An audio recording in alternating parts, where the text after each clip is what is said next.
കൊള്ളാം. ഇന്ന് ഞാൻ ഭാവികളായി എവിടെയാ പോണെന്ന് നിങ്ങൾക്ക് വിചാരിച്ചിട്ടുണ്ടാവും. ഞാനമ്മ മേലേക്ക് പോയാണ് ഭാവികളുടെ യൂണിക്കാണ് മിനി മൗസാണ് ഭാവികളുടെ ചാൻസിലേക്ക്. ഹായ് ഹലോ, എല്ലാവർക്കും പുതിയ വീഡിയോയിലേക്ക് സ്വാഗതം.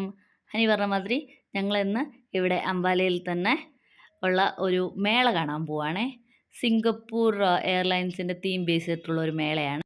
ഹനി പറഞ്ഞ മാതിരി ഹനീൻ്റെ ഏറ്റവും ഡിയറസ്റ്റ് 2 ഫ്രണ്ട്സും ഉണ്ട്, കൂടെ ചേച്ചിയും ഉണ്ട്. അങ്ങനെ ഞങ്ങൾ എല്ലാവരും കൂടി ഇതേ മേള നടക്കുന്ന സ്ഥലത്തെത്തി. അംബാലയിൽ ഗാന്ധി ഗ്രൗണ്ടിലാണ് മേള നടക്കുന്നത്. അപ്പോൾ നമ്മൾ ചെല്ലുമ്പോൾ തന്നെ നമുക്ക് കാണുന്നത് സിംഗപ്പൂർ എയർലൈൻസിൻ്റെ ഒരു എയർക്രാഫ്റ്റിൻ്റെ മോഡലാണ്. അതിൻ്റെ അകത്തു കൂടിയാണ് നമ്മൾ മേളേൻ്റെ അകത്തേക്ക് പോകേണ്ടത്. അതിൻ്റെ റൈറ്റ് സൈഡിലാണ് ടിക്കറ്റ് കൗണ്ടർ. അങ്ങനെ ഞങ്ങൾ ടിക്കറ്റ് എടുക്കാൻ പോവാണേ. ഇതിൻ്റെ കൂടെ തന്നെ ഒരു ആമസോൺ സീ വേൾഡ് കാർണിവലും കൂടിയുണ്ട്. അതിൻ്റെ ആഡാണ് ലെഫ്റ്റ് സൈഡിൽ കാണുന്നത്. അത് അകത്ത് ചെന്നിട്ടാണ് അതിനൊക്കെയുള്ള ടിക്കറ്റ് എടുക്കേണ്ടത്. ഇതിപ്പോൾ മേളയിലേക്ക് മാത്രമായിട്ടുള്ള എൻട്രിയാണ്. ഇപ്പോൾ 30 രൂപയാണ് എൻട്രി ഫീസ്.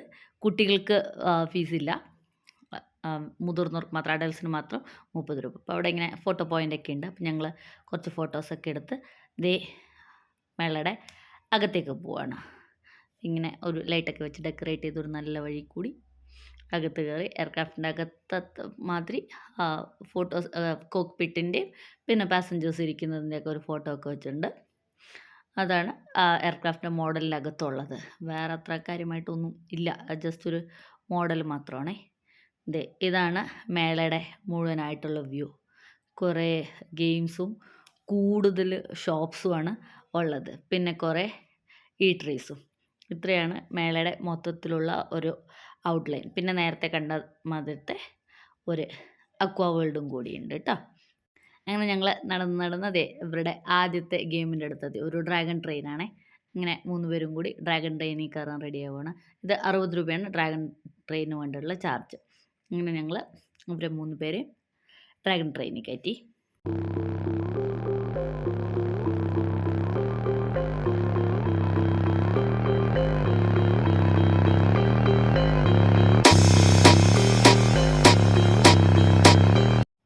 അത് കഴിഞ്ഞിട്ട് മുമ്പോട്ട് പോകുമ്പോൾ പിന്നെ അവിടെ ഉള്ളത് കുറച്ച് ഫുഡ് സ്റ്റാൾസും പിന്നെ ഏറ്റവും എൻഡിൽ പിന്നെയും കുറച്ച് ഗെയിമിങ് സ്റ്റേഷൻസൊക്കെയാണ് ഉള്ളത്. പിന്നെ ഞങ്ങളുടെ കുട്ടികൾ കയറിയത് ദേ ഒരു കോഴിയുടെ പുറത്താണ്. എനിക്ക് കോഴിയാണെന്ന് തോന്നിയത്. കോഴിയാണ്.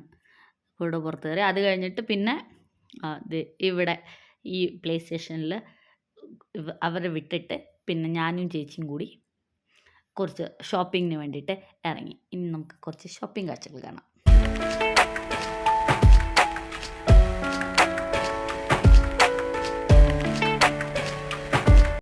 ഇവിടെ നിറയെ ഷോപ്സ് ഉണ്ടായിരുന്നു. ഷോപ്പിങ്ങിന് വേണ്ടി കുറേ ഓപ്ഷൻസ് ഉണ്ട് ആക്ച്വലി ഈ മേളയിൽ.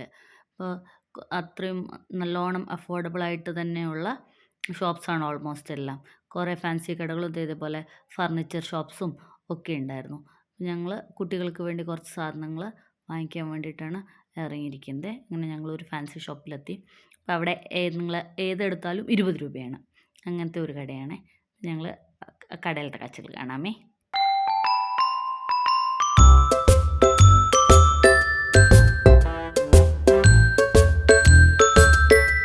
ഞങ്ങളുടെ ഷോപ്പിംഗ് തീരുമ്പോഴത്തേക്കും പിന്നെ ഞങ്ങളുടെ കുട്ടീസ് കളിയൊക്കെ കഴിഞ്ഞ് വന്നു. ഇനിയിപ്പോൾ ഞങ്ങൾ അവരെയും കൊണ്ട് ഫിഷിനെ കാണിക്കാമെന്നും പറഞ്ഞ് അക്വാ ടണലിലേക്ക് പോയിക്കൊണ്ടിരിക്കുകയാണേ. ഇപ്പോൾ പോകുന്ന വഴിക്ക് ഇതേപോലെ ജയൻ വീലും ബോട്ടൊക്കെ ഉണ്ട്. പിന്നെ അത് ഞങ്ങൾക്ക് അത്രയും ഇൻട്രസ്റ്റ് ഉള്ള കാര്യങ്ങളല്ലാത്ത കാരണം ഞങ്ങൾ അതിനകത്തൊന്നും കയറിയില്ല. അങ്ങനെ പോയിക്കൊണ്ടിരിക്കുമ്പോഴാണ് ഈ ആഡിലൊക്കെ കാണുന്ന ഒരു ചേട്ടനില്ലേ, മുടി വളരുന്ന എണ്ണ എന്ന് പറഞ്ഞിട്ട്, നീലാംബരി ഹെർബൽ ഹെയർ ഓയിൽ ഓഫ് ആദിവാസി പറഞ്ഞിട്ട്. അപ്പോൾ അവരുടെ സ്റ്റാൾ ഉണ്ടായിരുന്നു അവിടെ. ഞങ്ങൾ അദ്ദേഹത്തോട് സംസാരിച്ചപ്പോൾ അദ്ദേഹം കർണാടക എന്നൊക്കെ പറഞ്ഞ് വർത്താനമൊക്കെ പറഞ്ഞു. അപ്പോൾ ഞങ്ങൾ എണ്ണയൊന്നും വാങ്ങിച്ചില്ല. പിന്നെ നടന്നു പോകുന്ന വഴിയിൽ ഇതേപോലെ എയർക്രാഫ്റ്റും ഫ്രോഗൊക്കെ ഉണ്ടായിരുന്നു. പക്ഷെ എന്തോ അവർക്ക് അതിനകത്ത് കയറാൻ വലിയ ഇൻട്രസ്റ്റ് ഉണ്ടായില്ല. അത് കാരണം പിന്നെ ഞങ്ങൾ നേരെ അടുത്ത സ്ഥലത്തേക്ക് വരികയാണ് ചെയ്തത്. ഇവിടെയും വേറെ കുറേ ഗെയിംസിൻ്റെ ഓപ്ഷൻസൊക്കെ ഉണ്ട്.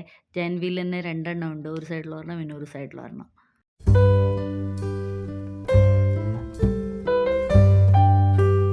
അങ്ങനെ ഞങ്ങൾ നടന്നുകൊണ്ടിരുന്നപ്പോഴത്തേക്കും വഴിയിൽ ഒരു പൊട്ടറ്റോ ട്വിസ്റ്ററിൻ്റെ സ്റ്റോൾ കണ്ടേ. അപ്പോൾ കുട്ടികൾക്കത് വേണം. പിന്നെ ഞങ്ങളും അത് ആദ്യമായിട്ടാണ് കാണുന്നത്. അപ്പോൾ അത് ഉണ്ടാക്കുന്നതൊക്കെ കുറച്ച് സമയം നോക്കി നിന്ന് കുട്ടികൾക്ക് 3 പേർക്കും പൊട്ടറ്റോ ട്വിസ്റ്ററൊക്കെ വാങ്ങിച്ചു കൊടുത്തു.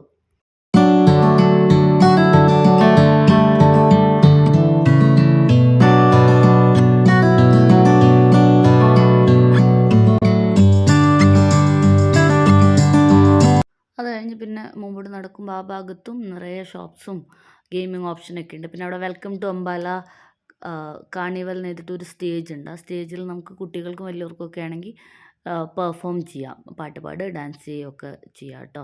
അങ്ങനത്തെ ഓപ്ഷനും അവൈലബിൾ ആണ്. ഞങ്ങൾ ഇങ്ങനെ ഗെയിംസൊക്കെ നോക്കി നടന്നപ്പോഴത്തേക്കും അവിടെ നോർമൽ ട്രെയിൻ ഉണ്ടായിരുന്നു. അപ്പോൾ അവർക്ക് അതിനകത്ത് കയറണം എന്ന് പറഞ്ഞപ്പോൾ അതിനകത്തും കൂടി കയറ്റി.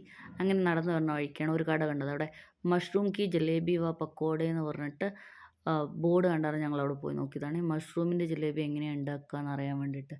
പിന്നെ വാങ്ങിച്ച് ടേസ്റ്റ് ചെയ്ത് നോക്കിയൊന്നുമില്ല. അത് കഴിഞ്ഞിട്ട് ഒരു കട കണ്ടു. അവിടെയാണെങ്കിൽ മുഴുവൻ ഈ മരത്തിനെ കൊണ്ട് ഉണ്ടാക്കിയ സാധനങ്ങളാണ്.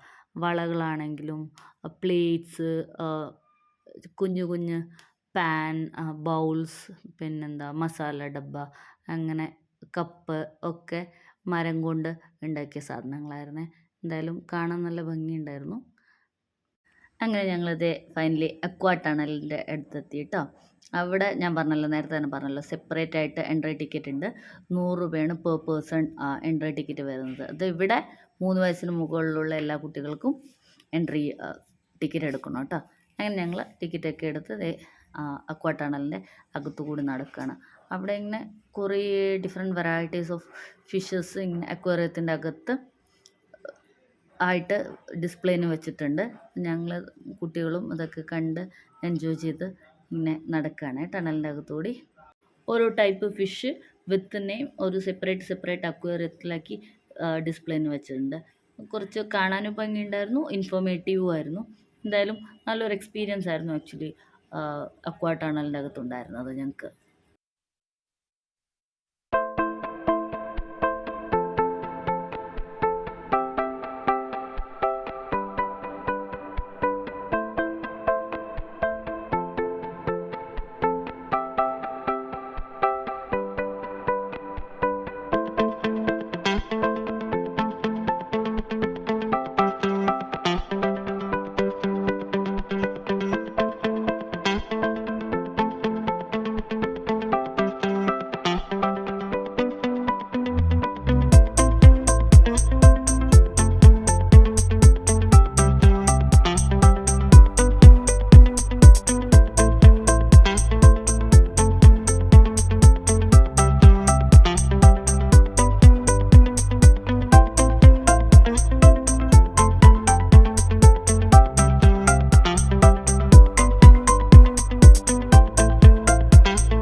ടണലിൽ നിന്ന് പുറത്തിറങ്ങി. ആക്ച്വലി അത് നല്ല എക്സ്പീരിയൻസ് ആയിരുന്നു, നല്ല രസമുണ്ടായിരുന്നു കാണാൻ വേണ്ടിയിട്ട്. ഞങ്ങൾ പുറത്തിറങ്ങിയിട്ട് ഇനി തിരിച്ച് പോകാൻ വേണ്ടിയിട്ട് നോക്കുവാണേ. അപ്പോഴത്തേക്കും ഹനിക്കും മോഹനത്തിനും ഇഷ്ടപ്പെട്ട ഒരു ഗെയിം ഉണ്ടായിരുന്നു അവിടെ, റിങ്ങിൻ്റെ എറിയുന്ന ഗെയിം. അതിപ്പോൾ ഞങ്ങൾ എല്ലാ മേളയ്ക്ക് പോയാലും ആ ഗെയിം കളിക്കുന്നതാണ് ഇവർ രണ്ടുപേരും. അപ്പോൾ ഇപ്രാവശ്യം കുട്ടികളാണ് കളിച്ചത്. പക്ഷേ അൺഫോർച്ചുനേറ്റ്ലി ഞങ്ങൾക്ക് ഒന്നും കിട്ടിയില്ല. എന്തായാലും കുഴപ്പമില്ല. ഞങ്ങളങ്ങനെ വെളിയിലേക്ക് ഇറങ്ങാൻ വേണ്ടി എക്സിറ്റ് ഗേറ്റിൻ്റെ അവിടെ എത്തി. അപ്പോൾ എനിക്ക് ബബിൾസിൻ്റെ ടോയ് വേണമായിരുന്നു. പിന്നെ അതും കൂടി വാങ്ങിച്ച് ഞങ്ങളത് മേളയിൽ നിന്ന് പുറത്തോട്ട് ഇറങ്ങുകയാണേ. പുറത്തിറങ്ങിയപ്പോഴത്തേക്കും അവിടെ ഒരു ചേട്ടൻ ബലൂൺ വിൽക്കുന്നുണ്ടായിരുന്നു. അപ്പോൾ ബലൂണ് കുറച്ച് പ്രത്യേകത ഉണ്ടായിരുന്നു. 2 റിങ്ങിൻ്റെ അകത്ത് 2 കിളികൾ നിൽക്കുന്ന മാതിരത്തെ ആയിരുന്നേ. എന്തായാലും അതിൻ്റെ ഭംഗി കണ്ടപ്പോൾ പിന്നെ അതും കൂടി വാങ്ങിച്ചു. അത് തിരുപ്പൂരിൽ നിന്നുള്ളൊരു ചേട്ടനാണ് അത് വിറ്റുകൊണ്ടിരുന്നത് കേട്ടോ. ഞങ്ങളങ്ങനെ വെളിയിലെത്തി. വെളിയിലാണ് പാർക്ക് ചെയ്തിട്ടുണ്ടായിരുന്നത്. അപ്പോൾ അവിടെ നിന്ന് കാറിൽ കയറി തിരിച്ചതേ വീട്ടിലെത്തി. വീട്ടിലെത്തിയ ഉടനെ ഹനിക്ക് അവിടെ നിന്ന് വാങ്ങിച്ച സാധനങ്ങളൊക്കെ തുറന്നു നോക്കണം. അങ്ങനെ ഹനി അതൊക്കെ നോക്കിക്കൊണ്ടിരിക്കുകയാണ്. എന്തായാലും ഇത്ര സമയം വീഡിയോ കണ്ടതിന് നന്ദി. പുതിയ വിശേഷങ്ങളുമായിട്ട് അടുത്ത വീഡിയോയിൽ കാണാം. ലൈക്ക് ചെയ്യാനും ഷെയർ ചെയ്യാനും സബ്സ്ക്രൈബ് ചെയ്യാനും മറക്കല്ലേ. Thank you so much. Thank you for watching. അടുത്ത വീഡിയോയിൽ കാണുന്നത് വരെ ബൈ.